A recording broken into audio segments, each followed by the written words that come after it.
discussion, and we got some fantasy football today. Yeah. It's back. Join us next.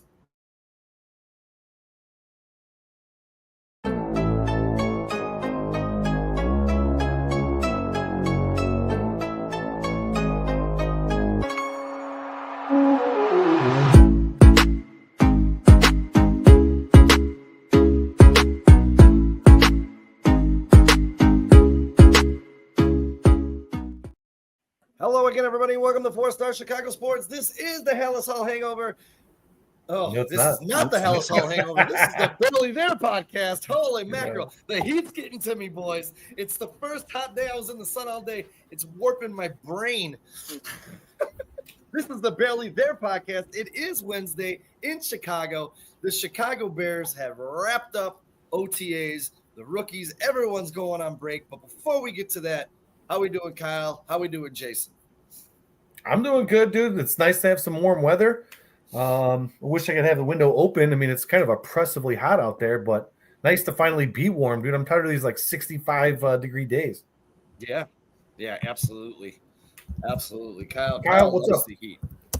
Yeah, I'm all right, man. I'm doing all right. Same stuff I've been dealing with on the shoulder still. Just bothering me a little bit, but it is what it is, man. I'm healthy. I'm alive, so I got nothing to complain about. Well, we have a short, abbreviated show, and sorry for the early start, everybody. We'll be back at 7 next week, but I have some family stuff I have to do a little bit later, so we're going to pump this in an hour, get everyone revved up for some fantasy football, start thinking about it because it's never too early to win your league, and hopefully some fantasy fact or fiction will help you do that in just a couple of minutes down the road. But before we get into that, I have to say I was really thrilled and really excited to see the leadership and commitment of Caleb Williams and Rome Odunze staying behind with the younger players and some fringe roster players.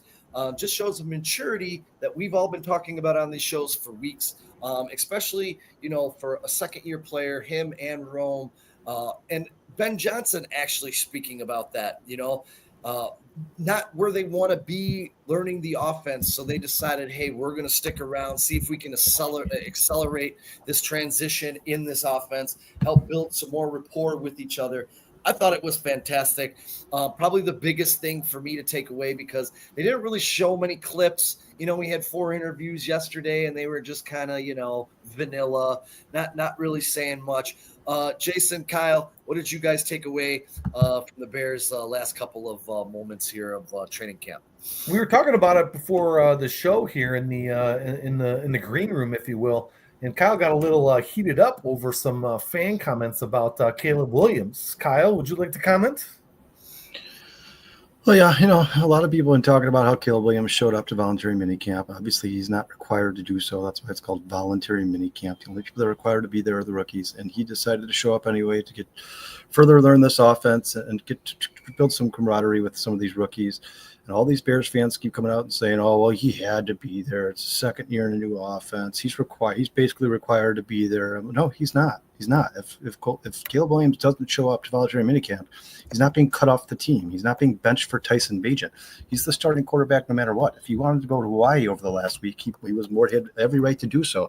He was there because he's putting in the work and he's trying to learn this offense and become a better football player, and he deserves credit for that because there's a lot of young quarterbacks around the league right now that were not at voluntary minicamp. So all these people are just playing it off like, oh, well, don't give Caleb any credit for that. That's part of his job. Like, no, he was not required to be there, and he showed up anyway. That's just a testament to his work ethic and how much Caleb Williams, when he says he wants to be the best in the NFL, I believe him. And he just continues to do everything to prove us that he wants to be the best in the NFL. And on top of that, guys, I mean, you talk about the concept from professional. Caleb Williams, since being drafted, has done everything you want your quarterback to do. Even last year when he was getting sacked 68 times behind one of the worst offensive lines in the history of football, was coming out and saying, my offensive line is actually playing better than you think. It's kind of a lot of these sacks are my fault. Like, no, Caleb, your offensive line sucks. Listen, Caleb Williams, to me, had a really good year. It wasn't like what we wanted. We wanted a Jaden Daniels type of year. But, the kid, he doesn't have to show up. It is voluntary. But if he wants to be good, he has to show up. So I don't know if that's maybe what fans are talking about. I know he's had conversations with other quarterbacks in the league, specifically Tom Brady. And Tom Brady was a notorious overworker. So was, pretty much every great quarterback. So maybe he's learned that, hey, one of the key factors of being a great quarterback isn't necessarily just talent. It's also the work ethic. So I'm guessing that's what it is. He's way more mature. Forget about the painted nails and all the crying crap. He's just a new age kid. He works hard. You've seen him at the podium answer all those questions about, his dad's comments in the book. He handled it great. He didn't avoid it. He didn't do anything. He's not a baby, but he's still also like 23 years old. So he's still pretty much just a kid. He's a baby. Yeah. So I think it's great. It's only going to help him, and it's not going to hurt. And I think he's trying to take advantage of every minute he can legally talk to those guys. Once they're away after these camps are over, I don't know how much contact he can really have with them. So it's good for him to take as much as he can get. Yeah, and Erica, we're going to play that because I actually had this cut because I did want to talk about this just really quick. But this is what Ben Johnson had to say when he was asked about Luther Burton. Hold on. That's not working. Yeah, he misses a lot. I mean, anytime you're not up there, if you're in the training room and the rest of the guys are practicing, you're losing valuable time with your coaches, valuable reps with your teammates, the ability to build the trust that we're talking about. It's not just the coaching staff having trust in you doing the right thing over and over, but it's also your teammates. They got to be out there. They got to see you do it. They got to know that the guy right left of them, that they're going to do the right things and they're going to make the plays when called upon. So, yeah, I think it's for everybody, and it's a shame that he got dinged up and missed all that time, because for a young player, it's really where you get the most reps and you can get better and hurry that way. So that's really for every player on this team. Yeah. Yeah, talk about the tight end that was drafted boy. overall, Colston Lovelin. What's the key for him? Yeah, we can talk about Colston Lovelin as well, because both of these gentlemen are missing a lot of time. And this is kind of what I was saying on Monday when I was saying Cole Kmet could lead this tight end room, especially when you're talking about early in the season, because they are missing valuable time. They're saying that Colston Lovelin will be back in time for training camp, but until we actually see it, let's just hold the phone, because he's missing a lot of valuable time, as the head coach just said. So is Luther Burton. I have a lot of questions. Kyle said it before the show, and I happen to agree with them. If I had to plug it in right now, it would be Zacchaeus as my starting slot, just because of the time that he's missing with his teammates. What do you guys say about this, man? Look, I don't know exactly what they're doing, because there's a lot that they won't show the media during some of these. Some practices they can show, some they don't. Like today, they didn't show anybody. It wasn't public. You hope he's in there at least doing other workouts and other things he can. I know Loveland is. I mean, Loveland showed up to that presser. He had like a dirty shirt. Like he's doing something. I don't know what he's doing, but he had dirt all over it. I don't know. I think this is one of those things where Ben Johnson might let a guy come in the middle of a year once he can prove, just like everybody else, that he's not going to make mistakes. So, we're going to talk about fantasy later, but, if you're thinking about drafting either one of these guys, unless you hear something stellar coming out of training camp, expect that if you draft them, you may not get a whole lot of fantasy value until maybe week, 8 or 9. So just keep that in mind. Yeah, and I'm not going to hold it against either one of these guys if they're injured. I mean, there's nothing they can do about that. But it's still, the facts are the facts, guys. I mean, they are still missing valuable time. You just heard the head coach himself say it, and it's not like, most of these rookies who are drafted in the NFL, there's a transition period anyway, and they're kind of slowly integrated into the offense. The more time they miss, I think the slower that process is going to be, especially if you have a capable player in front of them on the roster. I mean, Zacchaeus is no scrub. Cole Kmet's no scrub. I mean, it's not like they have to rush these guys onto the field, even if they've missed half of training camp and part of the preseason or OTAs or whatever it is. I mean, right now the Bears have the luxury. Fortunately for them, those are two of the deepest positions on this roster, so they have the luxury of bringing these guys along as slow or as quickly as they possibly want. So until these guys get on the field, like Sean, like you said, I mean, they're working out and they're learning the playbook, but timing is all about running routes. It's all about running routes. The only way Caleb and Luther, it's a feel thing. Yeah, it's like 100% a field thing. And if these guys aren't on the field running those routes, And Caden, it's all a clock inside of his head. These cadences, these countdowns, it's all a clock inside of his head. If they're not on the field running these routes, it's going to be hard to get these guys on that same clock. Yeah, 100% agree.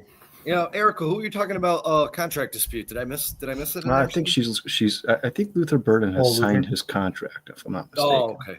I can look it up, but I'm pretty sure he signed his contract. Yeah, and you know, I know I don't want to dive too deep into a hole here, and I know Kyle has some feelings about this particular gentleman, but I heard it today. I read it on Twitter. I heard it on the radio earlier today. The Trey Hendrickson to the Bears apparently is not 100% dead, but I mean I don't know how far the head is above water either. Sean, he is not. Comes to that. Luther Burton's not under contract. Nope. So maybe it does have something to do with that, Erica. So And you know what? Maybe that's why Ben Johnson sounds pissed. Like, you know, if that's really the reason you're not here doing stuff, then I can tell you this, guys. If there is no soft tissue injury, and the reason he's not playing is because he has not signed that rookie contract, that is not a good start for the career of Luther Burton. No, I can tell you that right now. That just plays into everything we've heard about Luther Burton coming into the draft. The guy has a bunch of character issues, mental issues. He's cocky, conceited, doesn't care about teammates, cares about only about himself. If this guy really is holding out because of a contract dispute as a second round pick, that should be troublesome for Bears fans for sure. Yeah, but you know what, TJ? You know, Trapo is playing. You know what I mean? Like, he might not. I'm not saying he should be signed, DJ Prophet or Eric. I'm not saying like if he's not like, but if that's the reason he's not playing because he's unhappy with the contract. I mean, all those second round picks that you're talking about, DJ Prophet, that aren't signed yet, are practicing. So if that's solely the reason why he's not practicing is because of some contract dispute, that's not a good start. And we saw this with Roquan Smith. So the same thing with Roquan Smith, and there was issues with Roquan Smith even after he signed. And it wasn't money; it was about wording. So maybe that's what, you know, kind of like a la Shamar Stewart over in. And then you remember Roquan's rookie season; he missed a couple games because they wouldn't even announce what it was. They were like, "Something happened that we're not going to talk about," but Roquan's not going to play for the next 2 games. Like, what is going on? And to DJ's point, only 2 second-round draft picks have signed contracts. Yeah. So Jaden Higgins and Carson Swessinger. Yeah, and it takes time, but I mean, a lot of other guys. Ozzie hasn't signed; he's practicing. Turner hasn't signed; he's practicing. I mean, like these guys. If that's solely the reason he's not practicing, that's an issue for sure. I really hope not, because man, I'll tell you, his potential. You know, if he can live up to his potential, you know, coming into the year again, he was a high first round draft pick. Man, the Bears are set at that position for a while because, again, I think Zacchaeus, when he was signed, I thought it was a quality signing. I was like, oh my God, we got Zacchaeus. But I was like, man, that's a quality depth signing for the Chicago Bears. He's performed in Atlanta. He's performed in Philadelphia. He's performed in Washington.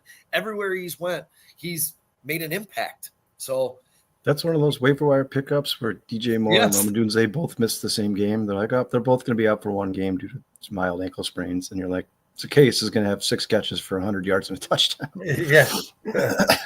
Hey, what's going on, T-Man? It is early for you. You know, it's early for us, too. You know, the summer. You guys got to watch out because these summer hours can get a little goofy with so many things going on. Families, kids, when we get into football season, we're going to be set at 7 o'clock, 100% off and running with the shows. Monday may go back to 6 because, you know, we don't really want to go against Monday Night Football. I don't know if that's the greatest of ideas in the world. But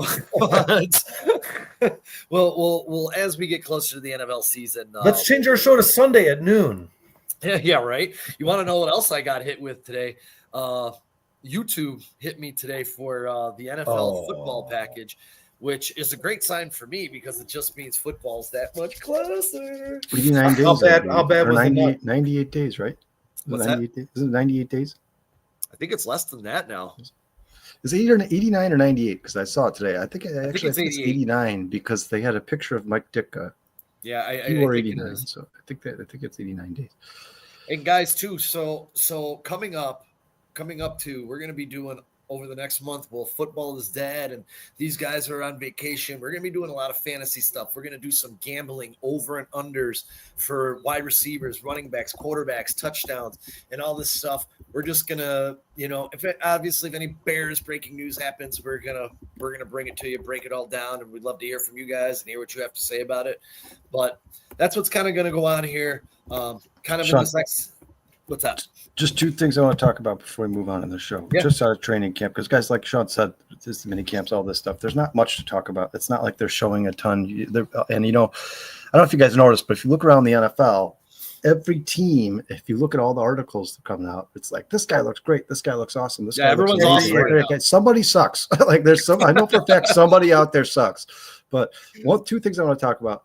Just because Erica asked, she said, any word on how Deo is doing in camp? So there has been a little bit of news about Deo in camp. Basically, from what I understand from the article I read, I believe it was Sports Illustrated, Deo was benched the last 2 days for Dominic Robinson. Now, I don't know if this is due to like maybe his lack of effort or they're just not happy with the outcome and the productivity, but from what I understand, he has been benched for Dominic Robinson, at least on the first team unit. And to that same point, Ben Johnson came out and said the surprise of rookie minicamp and everything, all the things they've done so far, OTAs, is Dominic Robinson. Yeah, him and Hippolyte. Surprise. Yeah, it's the most pleasant surprise. So something definitely to keep your eye on. I'm not going to pay too much attention to it because, once again, these guys are not wearing pads.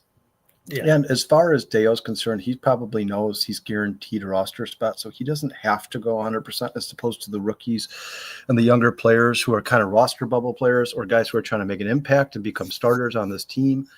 I think Deo maybe that's what Ben Johnson is trying to tell these older guys. I don't care. You still got to try hard. Yeah, and maybe this is all just to kind of motivate Deo and light a fire under his ass. But, I mean, the fact that that's coming out of training camp, that you're hearing news about that, not a good look for the guy they just gave 43, 48, whatever $1 million to, who's never had more than 3. He has 16 and a half sacks through his 4 years of his career. Like, Deo, for me personally, you need to prove yourself to this team and this fan base just like every rookie does out here. I mean, it's not like he's ever been some dominant player in the NFL. He should be working his ass off every single day. But, I mean, there was one point in the practice in which he was basically told to sit down. Yeah, I'm not going to. I'm gonna hold my reservations on Deo right now. I just he's gonna play. He'll play this year. Hopefully he plays and he steps up because I'm gonna tell you that's gonna be really painful for the Chicago Bears if that signing blows up in their face. Sean, if this is like another Nate Davis signing, the Bears pass rush is going to be terrible. It was already terrible. Montez Sweat led the team with 5.5 sacks.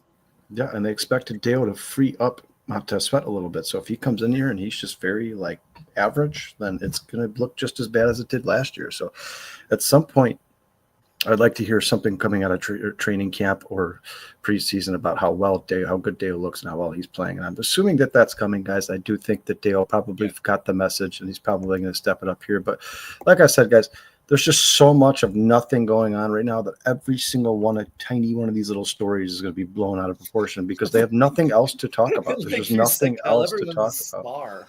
And plus, you don't know why he was told to sit down. None of us know it. Maybe he was like, hey, coach, my hammies bothering me a little bit. It could be. And he was like, hey, man, just sit down and we'll let Dominic finish this practice with the ones.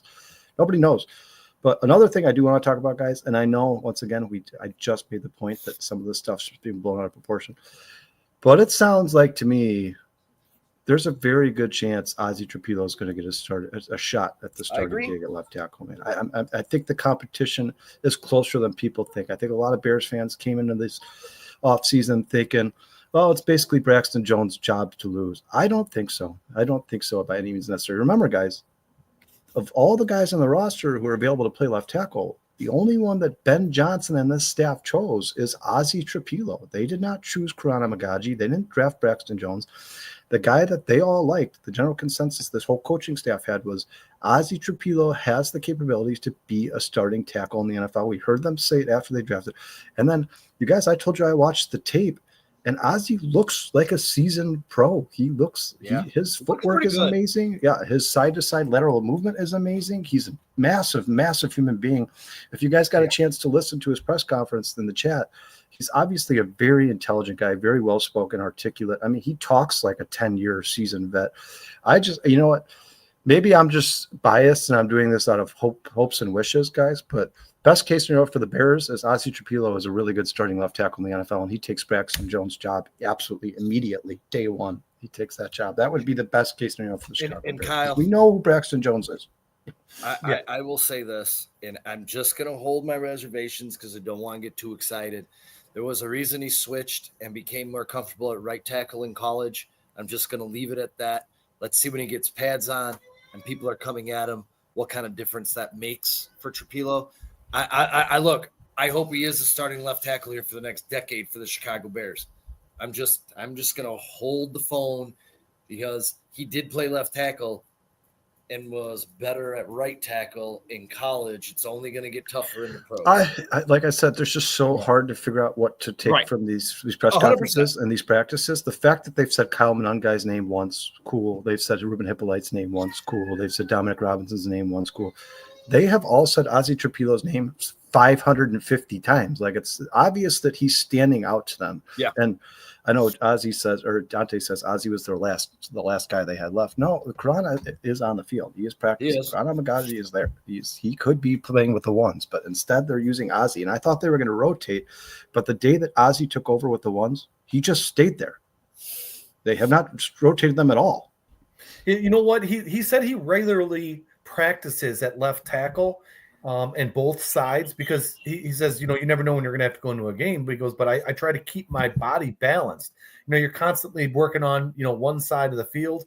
You develop one side of your body a little bit more. It's just a different, stance. And he goes to the left side and he does just as many reps on the left side.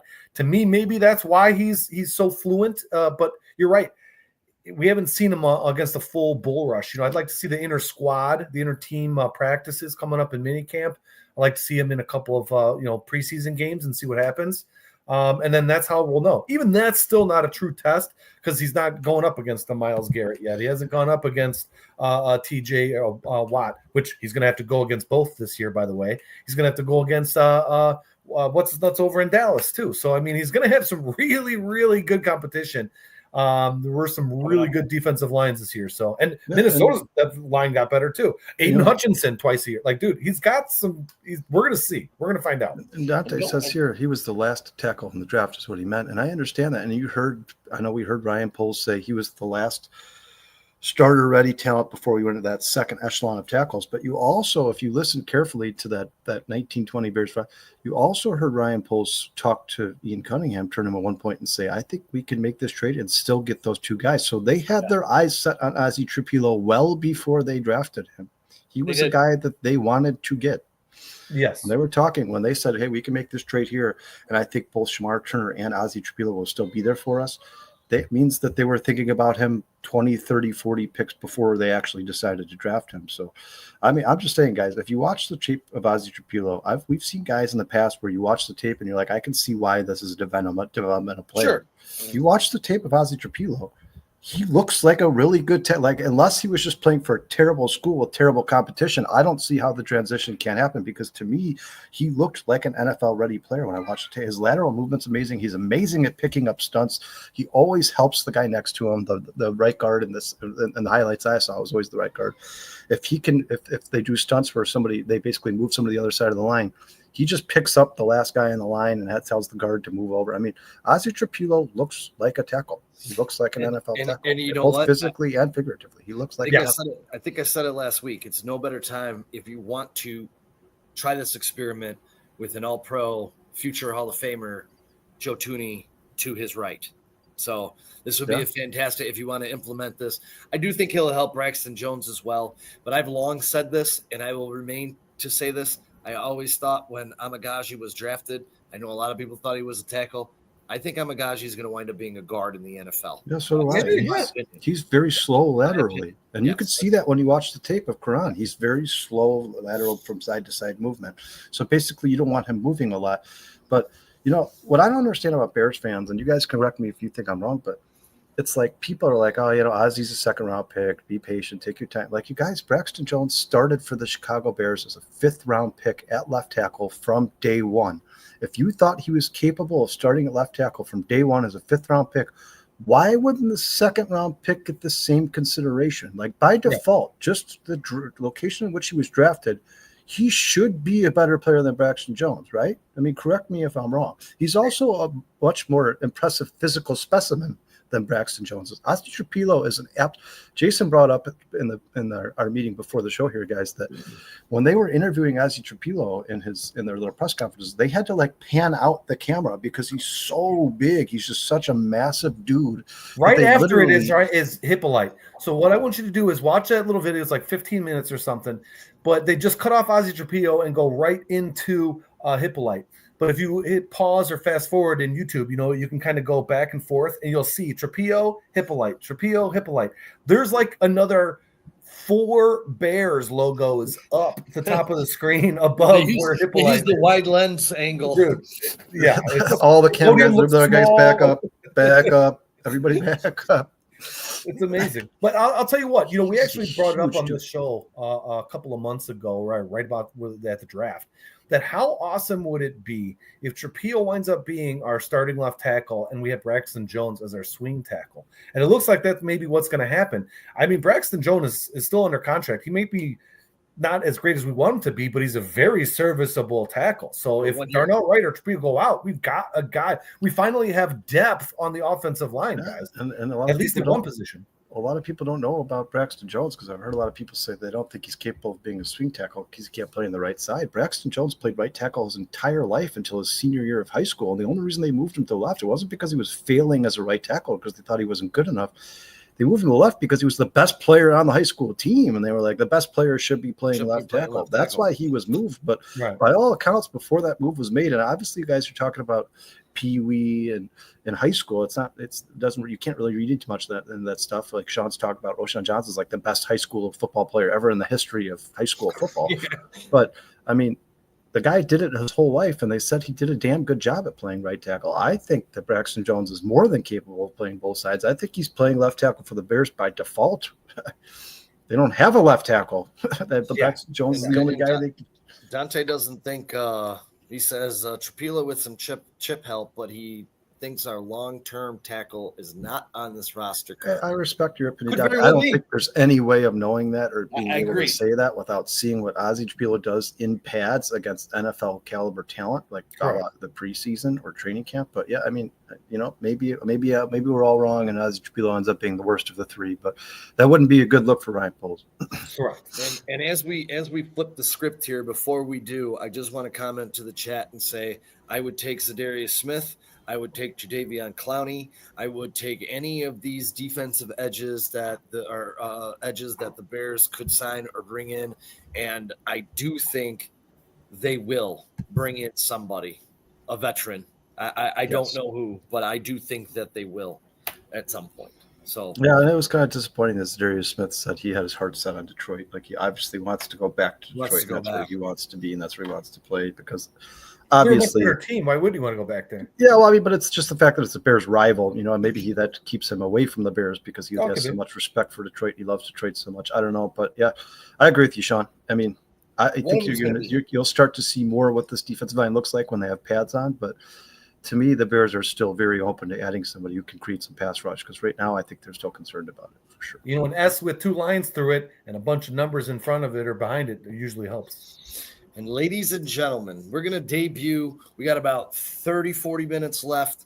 We're going to debut this new segment, and it's going to stick with us. We're not going to do it every week, but we're going to debut it this week. And this week, it's 21 fact or fiction questions. And we're going to start off with a banger right out of the chute here. False. That is the answer. So, my friends, Malik Neighbors played 13 games last year, had 235 fantasy points. Justin Jefferson had 281 in 17 games. Fantasy fact or fantasy fiction? Malik Neighbors outscores Justin Jefferson, and he leads the entire league in receptions in 2025. I don't know, man. It's hard to bet on this, dude. One could be true without the other, right? Like he could still lead the NFL in receptions and not have as many fantasy points as Justin Jefferson because I think the Vikings are more capable. If you want to say fact to one and fiction to the other, I'm fine with that because I do think Malik Neighbors will lead the NFL in receptions. Yes, I do. I mean, the guy had the most targets in the NFL after missing 2 games last season. Not to mention, you guys, who else is catching the ball in New York? I mean, it's not like there's 58 pass catchers he has to compete with. It's like Malik Neighbors and Malik Neighbors.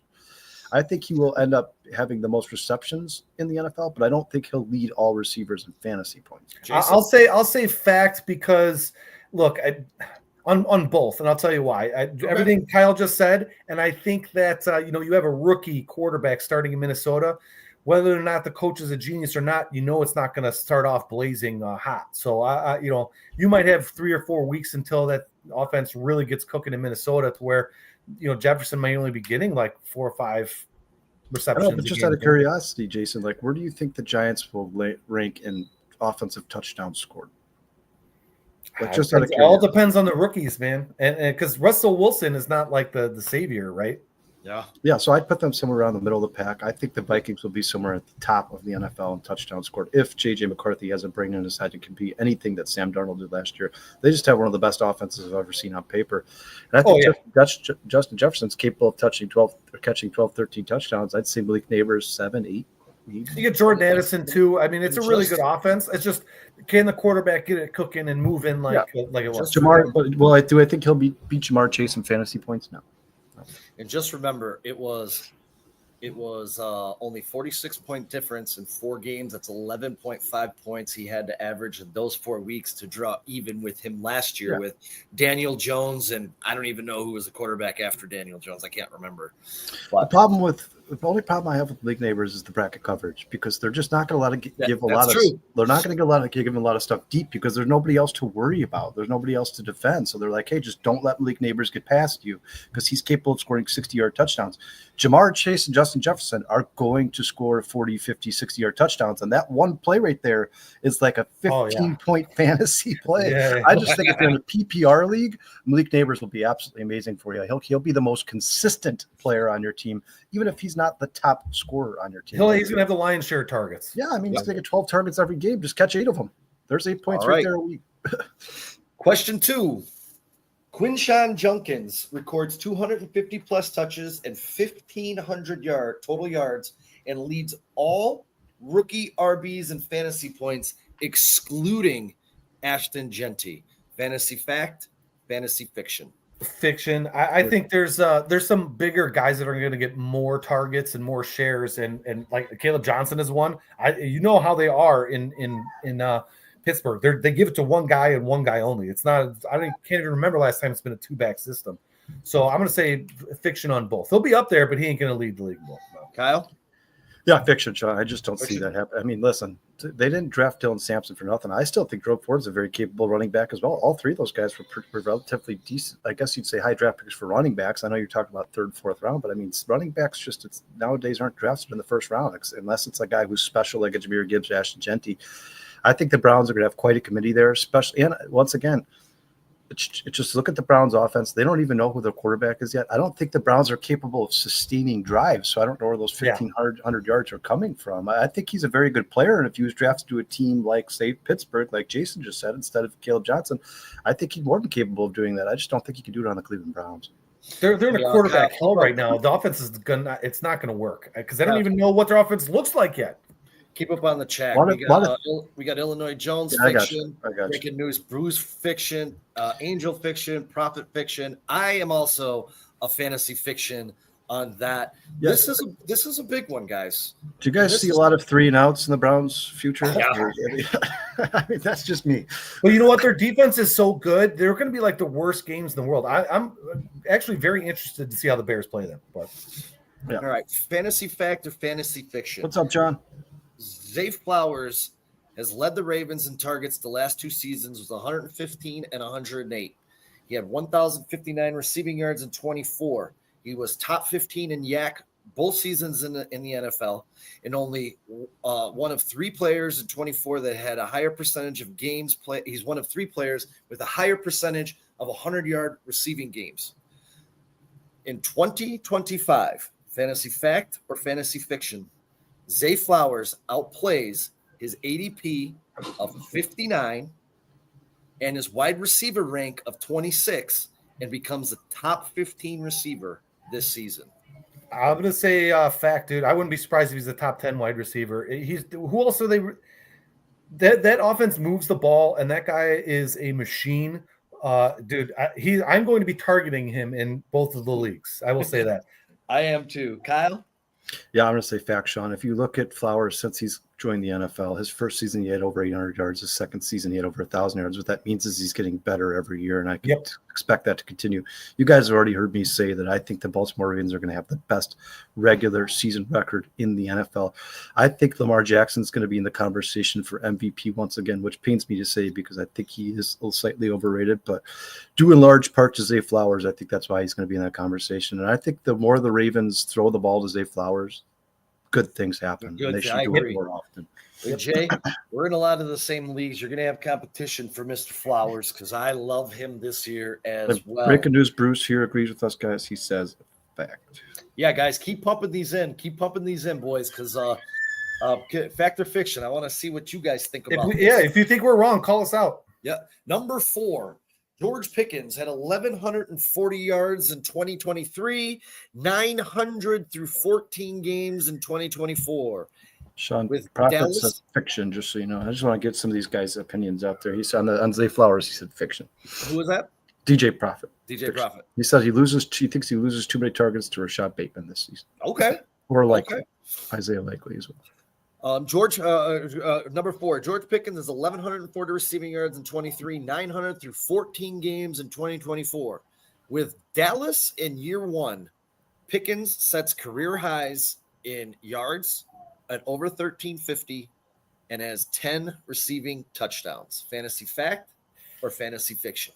I'm going to say fiction, dude, only because CeeDee Lamb is over there. And, to have CeeDee Lamb's going to have 1,400 yards if he stays healthy. So you're going to have 2 wide receivers that I just don't see it. The ball's going to be moving around a lot too. They just got picked up that kid, Jaden Blue. I'm going to say fiction. He's going to be probably better than he was in Pittsburgh, but I don't know if he's going to be that good. Maybe the 10 touchdowns, but not 1,300 yards. So I agree with Jason. I think both are fiction. I think he'll end up with somewhere around 8 or 9 touchdowns. So right below your projection, Sean, and then the yards right below 1,100, 1,200 yards somewhere between there. But yeah, I think he will fall short of both the 1,300 yards and the double-digit touchdowns, but not by much, guys. I think he's going to have probably one of his best seasons in the NFL so far. All right. Well, I'm going to skip down to number 8. John says fiction. CeeDee Lamb is the man. CeeDee Lamb is. I'm not doubting that. I'm saying that he can have 15. Oliver says fiction. That leads us into this question, boys. Dak Prescott throws for 40 TDs, 40 plus TDs this year with Lamb, Pickens, Ferguson, and Jaden Blue in a limited running game in the fold. Bruce says, Sean, I'm going to go out and take this one right off the bat here. I'm going to say fiction. And the reason I'm saying that is because Dak Prescott has been in the NFL for 9 years. He has never thrown over 40 touchdowns in a season. As a matter of fact, his 2 top seasons are 36 and 37. And outside of those 2 seasons, he's never thrown for more than 30 touchdowns in the other 7 seasons in the NFL. I think Dak Prescott is going to deal with some nagging injuries at some point this season. I'm not saying he's going to miss a big chunk of the season, but maybe if they're up by 20 points in a game, they'll put him on the bench in the second half. I think he's going to end up missing maybe a game and a half of football by the time the season's over. And I do not think he gets anywhere near that 40 touchdowns. I got him at like 32, 33, somewhere in there. Yeah, I'm going to say fiction too. You know what? Even in his division, there's a couple of pretty good defenses in there. So, they're playing the NFC North too. Some pretty good defenses there as well. So 40 is probably pushing it for me. But, he could easily have a career year. He could have 39 or whatever. But it's a new offense and a new head coach. It's rare. Rare that those new offenses just, crush it, Mm-hmm. So I'm going to say under 40. John S. says fiction. Scott Angel says fiction. Same injury will occur. He agrees the injury concern there. And then you guys, Sean said there's not much of running games. The games have to throw the ball more. Well, the more one-dimensional they become, the easier they become to stop. So, yeah. I just don't think Dallas is that. I think their offense is going to be good, not Bengals good. No. Yeah. Okay. Number 5. And this is one of my favorite, and this is going to give away a hidden gem that I have in fantasy. Probably not too hidden to Kyle because we talked about this guy. After being shot, impacted his rookie season, Ricky Pearsall returned for 4 catches for 73 yards, 17.3 fantasy points. The next week, he had 8 catches for 141 and a touchdown. And the following week after that, 6 catches for 69 and a touchdown. Ricky Pearsall, fantasy fact or fiction, will lead all 49ers receivers in fantasy points in 2025. All like would you include McCaffrey over as a Kittle, receiver? over Jennings, over Ayuk. He's the number one receiver for the San Francisco, leads them all in fantasy points. I I'm going to tell you, for Jennings, me, I think it's Jennings might fantasy. actually lead all wide receivers there, so I'm going to say fiction. Okay. DJ Prophet says fact, Sean. That is a hard fact for me. As a matter of fact, Burton Ayuk, guys, is going to have a very, very, very slow start to the season. That injury was absolutely atrocious. It was bad, man. There's going to be a long recovery period there for him. I think that Ricky Pearsall is an absolute stud. I mean, this guy got shot in the chest and walked into the hospital on his own 2 feet. I think he's an absolute beast. He's a tough son of a bitch, and I think he's going to be one of the best receivers in the NFL at some point. I think he's severely underrated. I love Ricky Pearsall. If he wasn't shot last year, I would have drafted him very high. But yeah, I think that's a fact, and I think he's going to be a very good player. I could see 1,200 yards for Ricky Pearsall. Let's hope not, John. Let's hope not. I love you guys. You guys are awesome. And no, I'm not including McCaffrey. I'm just speaking of the fantasy room because if McCaffrey is healthy, he will lead the 49ers in fantasy points. I have zero doubt. He will probably lead the NFL. You know what? There was a chemistry between Jennings and Brock Purdy that really kind of was surprising after that. I like Jennings too. I just think Jennings is the odd man out in 2 receiver sets. We're gonna do one more, and then I got 4 Bears ones for you guys. We're gonna do our first Bears one after this one. Sean, real quick, Illinois Jones also said fact. John S. said fact. We got basically all facts here. It looks like Ricky Pearsall is not a hidden gem, boys. Yeah. Breaking news, Bruce and Jason said fiction. Basically, everybody else said fact. Broski Bear says he's very McConkey-ish. Yeah, I think he's a little different. What? Yeah, different style, but yeah, I get what you're saying. White guy catches a lot of passes, gets open a lot. Yeah. I know with the addition of J.K. Dobbins, which I say is more of an indictment on Audric Estime than it is on one R.J. Harvey. But R.J. Harvey, fantasy fact or fantasy fiction, finishes a top 12 RB behind that elite run line in Denver. They scored a lot of points in Denver, a lot of touchdowns. Knowing that offense, it wouldn't surprise me. 12 might be slightly high. I think definitely top 15. Okay. But I'll say fact because obviously RJ Harvey's a very talented player on obviously a team that's clicking now. Bo Nix is obviously prove to he can run that offense. And watch out for Denver. We said it last week or whatever. Denver's going to be good, dude. They're going to be real good, dude. Yeah, another hard fact for me, man. I think RJ Harvey's going to be absolute stud. I give it 4 or 5 weeks before J.K. Dobbins ends up on IR.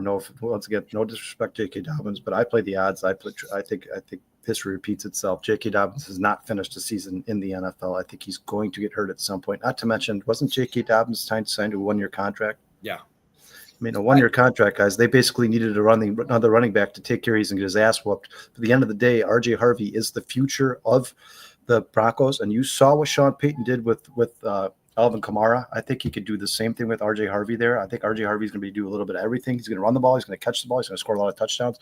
I think he does sneak into that top 12 fantasy running backs this season. We got John S. says fiction. Scotty Angel says fiction. DJ Prophet says fiction. John S. says Peyton. I think Peyton did, but I think if they liked Estime, J.K. Dobbins wouldn't have been signed to a 1-year deal. That's my personal opinion. And Illinois Jones says facts. So let's get into... Guys, Estime is kind of a one-trick pony. Estime's not going to catch 40 passes for 400 yards this season. He's not. But if J.K. Dobbins is healthy, he's a great addition to that team, but he's going to miss like 5 games. So. Yeah, 100%. I agree with you, Jason. Our first Bears fantasy question of the day, and this one is for right up Kyle's alley. Kyle, you go first. Because he happens to be on Kyle's team and is an option for a keeper. Rome Odunze in 2024 caught 54 for 734 and 3 touchdowns. His projection is 64, 897, and 4. Fantasy fact or fantasy fiction? Rome tops his projections, sneaks into the top 24 with 1,000 yards, and becomes a solid number 2 fantasy wide receiver. Well, Sean, you already know where I stand here, and that's a fact for me because I gave you guys my Bears projections, and I had Rome Odunze at 84 receptions for 1,100 and something yards and 8 touchdowns. I'm not going to come off of that until he gets hurt or something, or the Bears offense just implodes on itself like it did last year. I think Rome Odunze is going to have a very good season. If those are the 25 projections shown on like FanDuel and DraftKings, 64, 8, 97, and 4, take the overs on all 3 of them. Rome Odunze is a stud. He's only going to be better this year than he was last year. Him and Caleb finally, at the end of last season, you saw them build that confidence together. He was his security blanket come near the end of the season. I think he just builds off that this season. He's also going to be their downfield threat. So, yeah, I think Rome Odunze is easily going to break that 64, 8, 97, 4. And he could definitely be a number 2 receiver on your fantasy squad for sure. No doubt about it. You know, I'm going to say fact, and I think he might wind up being the best statistical wide receiver on the Bears by the end of the year. It's possible.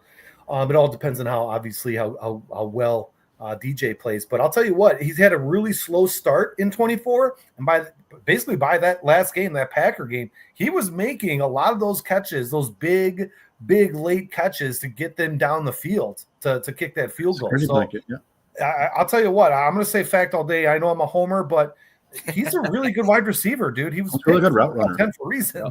Dude, those back shoulder throws, like right near the sideline, out about Rome was killing those last year. He was a rookie. I mean, I expect that only to get better. And if Caleb knows that if he's in trouble, he can just throw that ball up to Rome, and there's a good chance he comes down with it. Yeah, I think Rome's gonna have a really good season. Sean, I'm hard pressed on who to keep in my fantasy team. I really am. It's tougher than you think. I'm with you, and we have a bunch of facts. Scott Angel went with the fiction. Too many options on the field, he says. Stop showing up on Tuesdays, Scott. We don't like you. Love you, Scott. Yeah, I love you, Scott. Here's fantasy fact. We're going to stay in the NFC North for this one. Fantasy fact or fantasy fiction? Jordan Mason outperforms Aaron Jones behind that elite offensive line and becomes fantasy gold in 2025. Man, that's really possible. Fantasy gold, I still think Aaron Jones gets touches. He had a lot of – man. That's fiction, guys. I mean, first of all, Jordan Mason doesn't catch the ball. I had him on my fantasy team last year. He is not Christian McCaffrey. Second of all, Jordan Mason had just as many injuries as Christian McCaffrey. Every time I'm like, oh, yeah, I got Jordan Mason. That's true. And then Gerardo or whatever came in, steps up, and then Jordan Mason's back the next week, hurt again. Back the next week, hurt again. You swayed me. I'm fiction. I think Aaron Jones has a much broader, wider skill set than Jordan Mason. I think Aaron Jones can be used in numerous different ways. Jordan Mason, when he's on the field, he's running it between the tackles for 4 or 5 yards. I like Jordan Mason. I think he's a capable running back in the NFL. But if he was really, really, really good with the injury troubles that Christian McCaffrey has, the 49ers would have found a way to keep him there. I think Aaron Jones ends up as the number 1 running back in Minnesota. They didn't want to pay Jordan Mason. You're 100% right. Yep. I am also gonna go with fiction, but I will say I think it might be a little bit closer than what people are going to think. There could be some big holes there while he's running up between the tackles, and a big hole opens up, and he just gets 60 yards. I mean, that's you're talking about fantasy points, right? I'm talking about fantasy points. Yeah. I mean, if you can't catch the ball, that hurts your PPR. The thing that I was thinking was they're not going to trust the quarterback, and Jordan Mason can be a capable back and be one of those guys who ends up with 600-700 yards and 15 touchdowns on the year as that goal line back. The problem is if you go look at all the fantasy running back rankings, the top 5, 6, 7 all catch the ball. It's just the PPR game. That's how it is now, or even half-point PPR. You get a half point every single time Christian McCaffrey or Saquon Barkley or Derrick Henry catch that ball, and you're getting 2.5 points every game just solely off of catches. It's tough for Jordan Mason to compete. He's going to have to learn how to catch the ball. All right. Number 10, Devontae Adams has been a top 10 wide receiver with 17-plus fantasy points in 6 of his last 7 seasons. The only season, let's see, what year was this? What, his rookie year? No, his last six of his last 7 the year seasons. That Aaron Rodgers missed half the season. I'm going to say fantasy fact or fantasy fiction. With his new home across from Puka Nacua, he continues the trend as a top 10 wide receiver and leads the league in receiving touchdowns in 2025.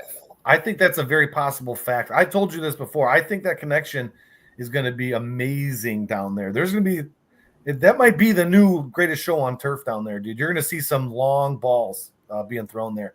And I think Stafford's going to love him. Love him. Fiction, Sean. He is not going to lead the league in touchdowns. I like Devontae Adams, man. He's an absolutely amazing player. I think that's a great move for the Rams, especially for Matthew Stafford. I think they are going to create some sort of bond there. But I still have Jamar Chase with more touchdowns. I think Mike Evans is going to score more touchdowns. I think CeeDee Lamb's capable of scoring much more touchdowns. Justin Jefferson's probably going to score more touchdowns. But I do like Devontae Adams, and I think he can finish the season as a top 10 fantasy wide receiver. That's a guy, if you guys are in fantasy, if you could get him somewhere in round 4 or 5, if he's still there, he can get you number 1 receiver numbers on most weeks for sure. I just don't think he's going to lead the league in touchdowns. Yeah, He's a really savvy route runner, and I think in that McVay's offense, don't be surprised to see him open a lot more than you think, and it's just going to be right to the house. I think Mike Evans is good for 15 touchdowns every season until he stops doing it. Well, that's going to lead us into our next one then, boys. Mike Evans and Chris Godwin both finish inside the top 15, currently at 19 and 29 in ADP. Both finished the season as top 15 wide receivers. That's tough. The competition is so rough. I mean, friction. I think Mike Evans does, but I think Chris Godwin's on the outside looking in. I don't think he's going to have a terrible season, but maybe top 20, but I don't think he'll sneak into that top 15. I think just because of the fact that you have to feed both mouths, right? Like if Chris Godwin was the number 1 on another team and Mike Evans was the number 1 in Tampa, yes, I could easily see them both finishing top 15, but you still have to give Jalen McMillan Emeka Egbuka is going to get catches. Yeah, I think if anything, Sean, their numbers will come down a little bit this season because Egbuka has to be on the field. I mean, we all agree that guy's the best route runner in the draft, and he's going to be a really good player in the NFL. Yes. At some point, whether it be week 7, 8, 9, that guy needs to start getting opportunities, and I think he's going to. I am going also fantasy fiction on that one. Too many mouths to feed over there. But Mike Evans will still be. It's 1,000 yards, at least 12 touchdowns, guaranteed. Market. He's the most consistent player in fantasy.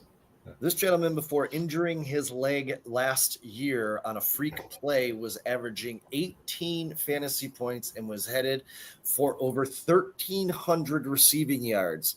So I'm not saying overall, I'm saying en route to a number 1 receiver, just so we're all clear.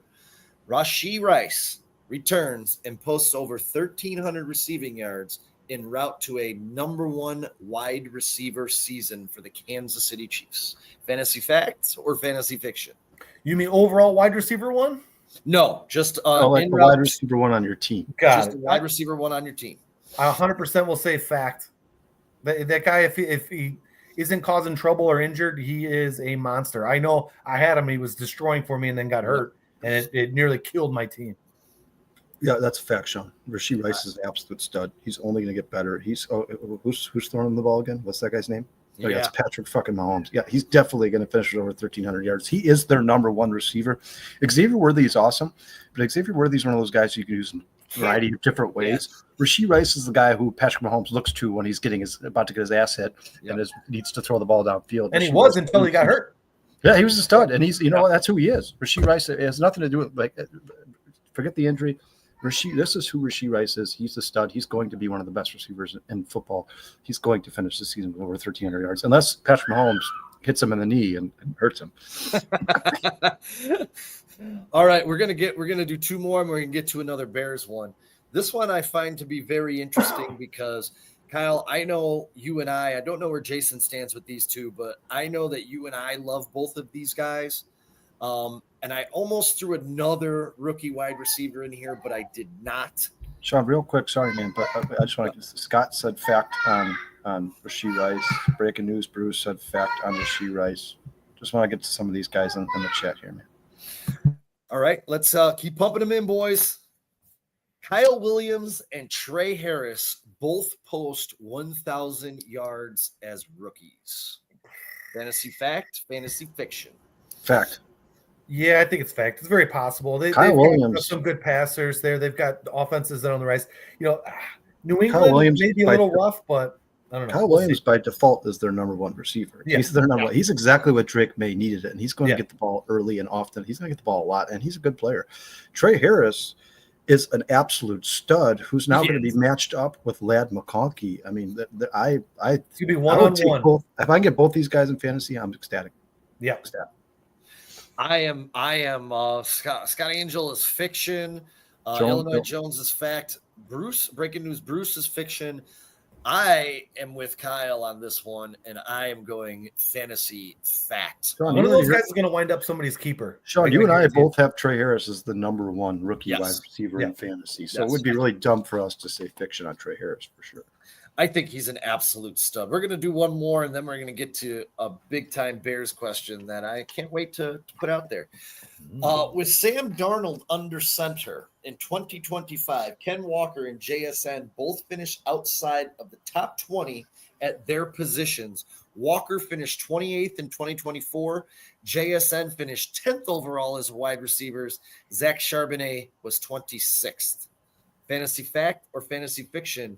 Ken Walker and JSN are players to avoid in 2025. Well, I'll say fiction because you got a two-part question there. I don't think Kenneth Walker. I think Kenneth Walker is going to be hurt. I think they love Zach Charbonnet, but I think there's a good chance Kenneth Walker might end up on another team before the NFL season is over. But I do think that JSN will stay inside that top 20. As a matter of fact, if you ever liked JSN before, you should like him even more now. They got rid of all of his I could see competition. 10 targets a game for who else are you throwing the ball to? I mean, listen, I love Cooper Kupp, guys, but let's face it, he can't stay on the – if that, you know what's fact? Cooper Kupp can't stay on the field. That's I'm going to say fiction as well. Pretty much the exact same reasons Kyle said. I'm with you. I'm with you guys both. I don't know which one is going to end up in the top 20. If I had to make a pick, I would probably go with JSN because Kenneth Walker, when on the field, is a stud, but can't stay on the field enough. Pay attention to value, ADP on those. And I know don't overdraft those guys. I know I'm going to get shit for this guy. Oh, yeah, by the way, guys, DJ Prophet says fiction. Scott says fiction. Illinois Jones says fiction. John says fiction. Break news. So nobody really likes that Seattle offense, obviously, and they shouldn't. And I am still under the impression that Sam Darnold sucks. I think you're going to see it this year. I think he had a flash in the pan year, guys, because he was under Kevin O'Connell, and now you're going to see who Sam Darnold really is, like he has been for the last 6 years of his career. Number one pick overall, right? Oh, here we go with the boy, our lead back in the backfield. After setting a career high in yards from scrimmage in 24, DeAndre Swift breaks his own career record of 1,345 yards and finishes as a top 20 RB. He finished 19th last year. Fantasy fact or fantasy fiction? He's over that 1,345 and inside that top 20. You know, I'm going to say just because I'm a homer, I'm going to say fact, but I don't believe that DeAndre Swift has ever been better than the 18th best. So 19th was a pretty solid year for him. You'd hope that the offense gets better. The offensive line has certainly improved, so maybe that helps his stats. But, you know, he's basically anywhere between 18 to 23, I think, are all of his finishes. So, yeah, he could be a top 20, but he might be exactly, 21. Which would be basically right where he's at. Because you're basically talking about the difference there between 18 and 23 is like 1.5 touchdowns and like 50 to like 150 yards. It's not much. I would say fiction, Sean. I just think, when DeAndre Swift was on the Lions under Ben Johnson, he averaged 7 touches a game. I think it's going to be more than that solely based off the fact that he probably is the best running back on the roster. But I think Rashaed Johnson's career numbers are about to come. I think Rashaed Johnson is a better running back than we've seen in years prior. I think he's played on a very bad Bears team for years, and if this offense can show some potential, I think Rashaed Johnson will as well, and I think he starts to steal some of those carries, and I would keep an eye on Kyle Monangai and Ian Wheeler as well. I think this is going to be a backfield by committee, no doubt. This is no disrespect to DeAndre Swift, because I think he's still going to be the guy who gets those big plays in open space, and I think he's still going to be a crucial part of this offense. But I don't think he's going to have 1,400 uppers yards. No, I don't. That's rough. I'm going to go fiction as well. I had him at about, I think it was 1150. So I'm going to stick with what I originally said because I'm with you, Kyle. I am a huge Rashaed Johnson believer. I think he's finally going to be with a competent staff that's going to be able to use him in the way that he becomes a valuable asset on this offense. I am with you. I'm saying fantasy fiction. Well, remember, once again, guys, Ben Johnson chose Kyle Monangai. He didn't choose DeAndre Swift to Rashaed Johnson. He chose Kyle Monangai. So Kyle Monangai is going to play for the Bears. He's going to get carries for the Chicago. Well, I think he chose Travion and couldn't get him, and then they wound up. Yeah, but I think Kyle Monangai, and maybe I'm wrong, guys, but in Ben Johnson's eyes, I think Kyle Monangai is his David Montgomery. I think he's like, hey man, we need those 3 tough yards, those 3 really, really tough yards. Kyle Monangai is more than capable of doing that. DeAndre Swift is not. He's just not. He's not. All right. After finishing with almost the exact same season as his father, Fantasy fact, Oh, or was Marvin fantasy Harrison fiction. Mhm. Marvin Harrison follows his dad again and fails to break 1,000 yards in year 2. His dad went for 73, 866, and 6, finishing outside of the top 24. Fiction. Fiction. Yeah, I think Marvin Harrison's going to finish with 1,000 yards this season. I think he is the best player on the Cardinals when it's all said and done. I mean, it's going to be him or Trey McBride. I think they're both really good players, and I think they're going to feed off of each other. And if you guys watched the games last year, I know a lot of people aren't huge Cardinals fans and probably weren't watching all the games, but Marvin Harrison, with how often he was open, should have been a 1,000-yard receiver last year. Kyler Murray at some point needs to start looking his way, and their offensive coordinator needs to start building the game plan around maybe a generational type wide receiver who, by all accounts, everybody in the draft wanted. Everybody wanted Marvin Harrison.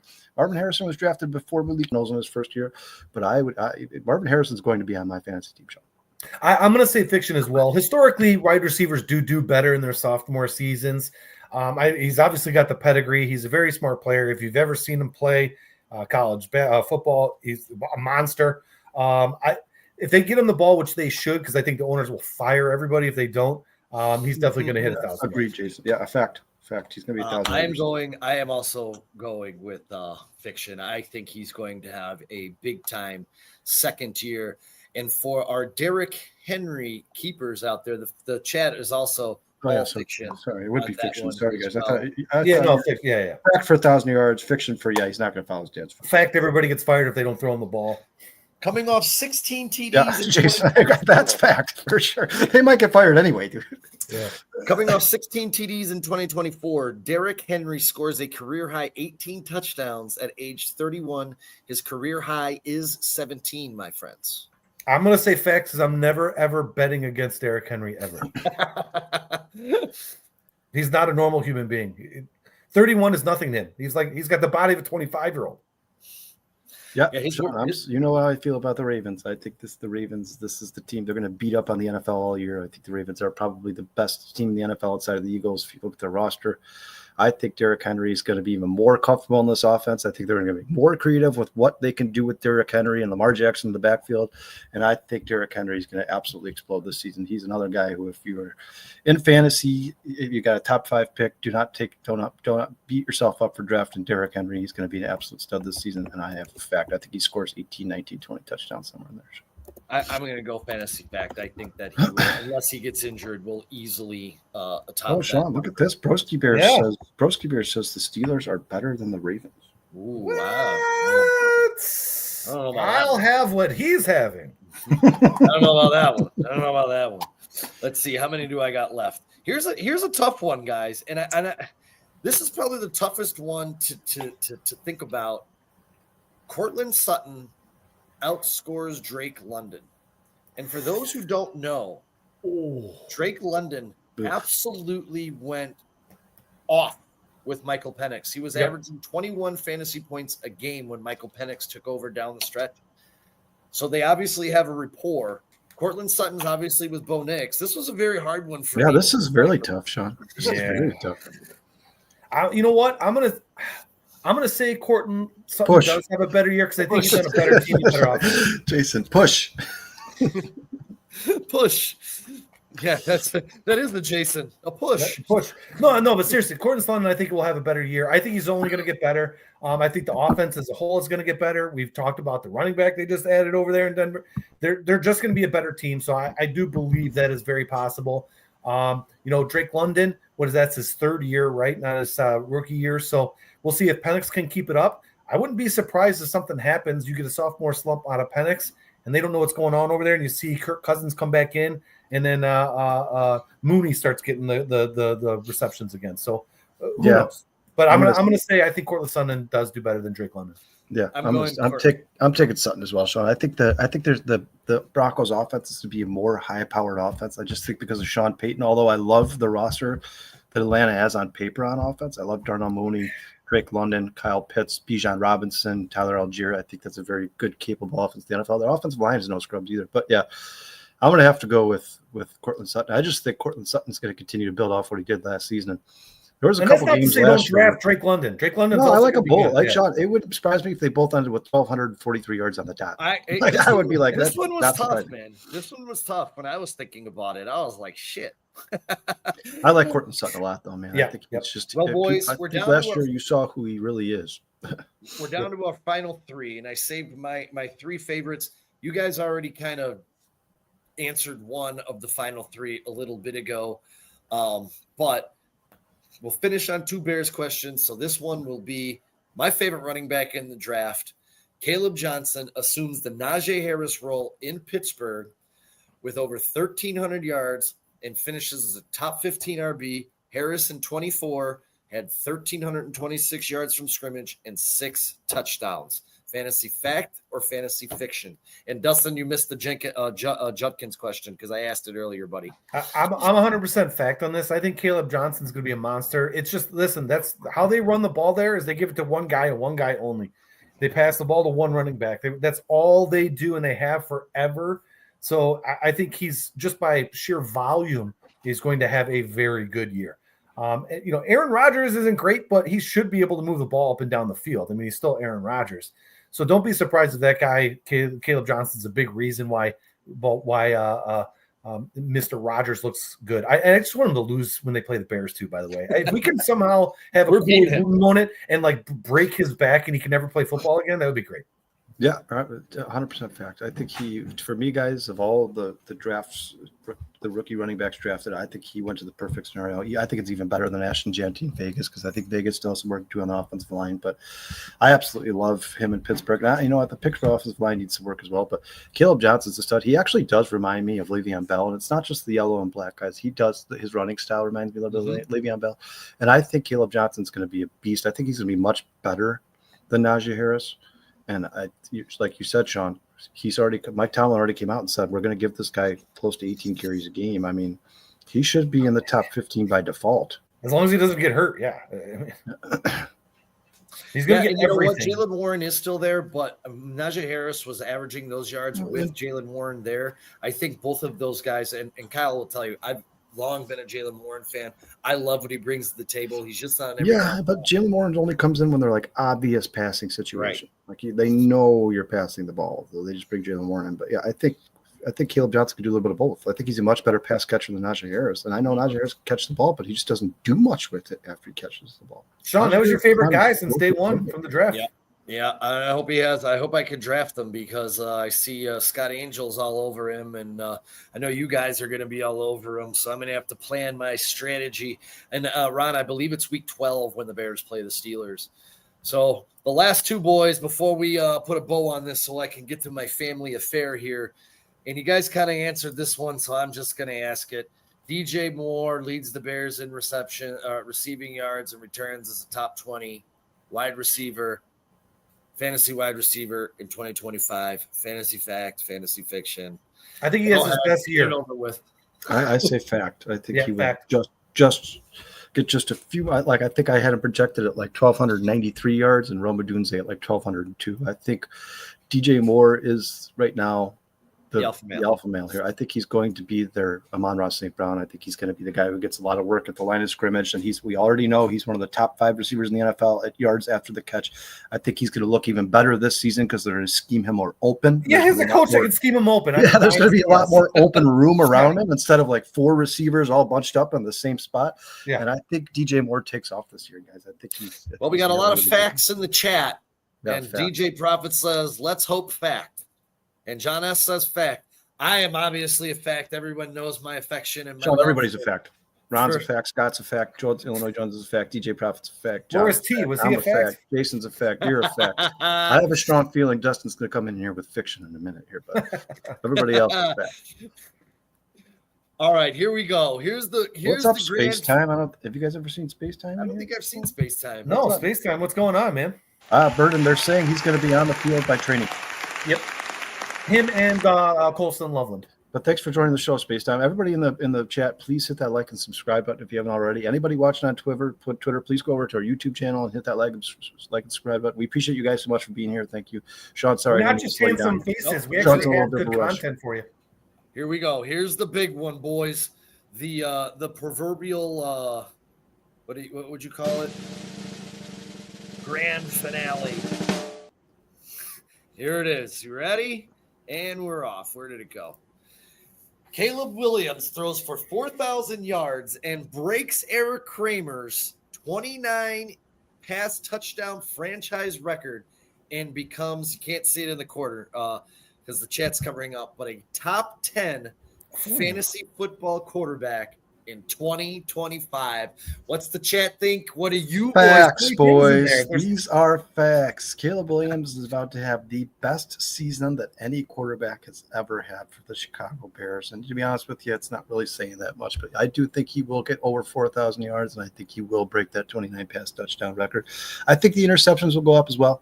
And I think there's going to be times where Caleb struggles to pick up this offense, learn this offense. But I think just the fact that Ben Johnson is who he is, and he's so innovative, so smart, and so good at what he does, I think this offense is going to be an absolute blast to watch, and I think Caleb's going to be a big reason for that.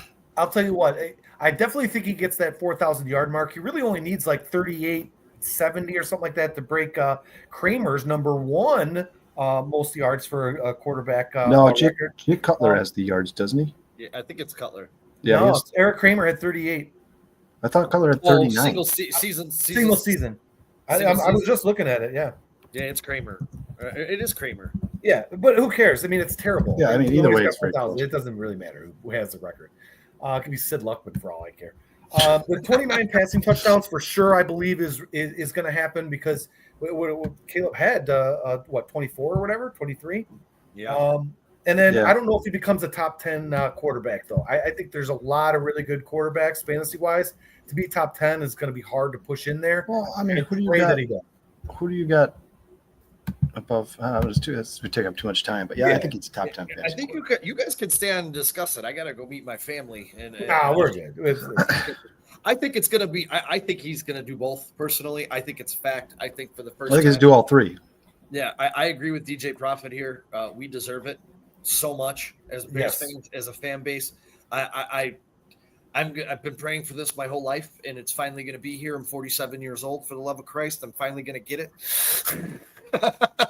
So hopefully we're going to get it with this coaching staff, with all these weapons. I don't see how he's not going to freaking get it, but you never know. Stranger things can happen and occur, correct?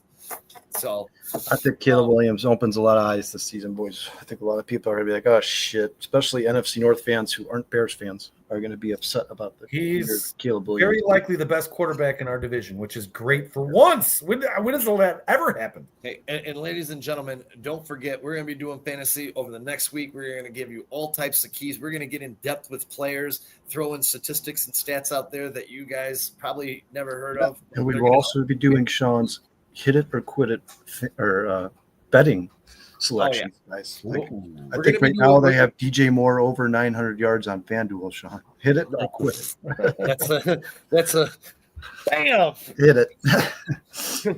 And here, the projections that I used today came and the fantasy points that I used in this model today were from our fantasy football league, our 10 Boobs fantasy football league. So those were CBS projections. I didn't go to Pro Football Focus or anything like that. Those came right off of what CBS had the projections. So someone else could have different numbers for Roma Dunze for all I know. I was on the fantasy website looking for this stuff yesterday. So that's the stats that I used. So if anyone's looking at something else and saying that's not what he had, I use CBS Sportsline. That's where I got my stats and projections from. I based it off of our league that the three of us are in together, fantasy points wise. So, but boys and girls, I have to run so I don't get killed by the old wife. You probably will for calling her old, but okay. She's never going to watch. Really quick, we'll be back at a regular time next week. Dustin and Brandon will be on tomorrow at 11:30. We'll have the Northside 9 on Saturday. Thanks, everyone in the chat. We love you guys so much. You guys want to add anything?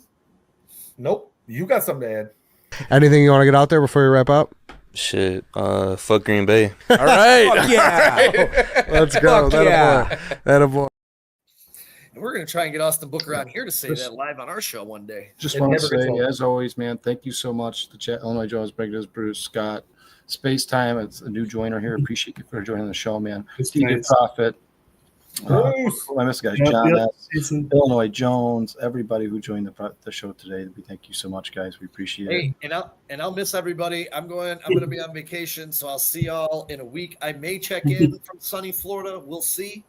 Well, you'll be here Saturday. So. I'll be here Saturday, but I won't be here next Wednesday. I'll see y'all in 2 weeks. Love y'all, and I'll miss y'all. But until then, peace and bear down.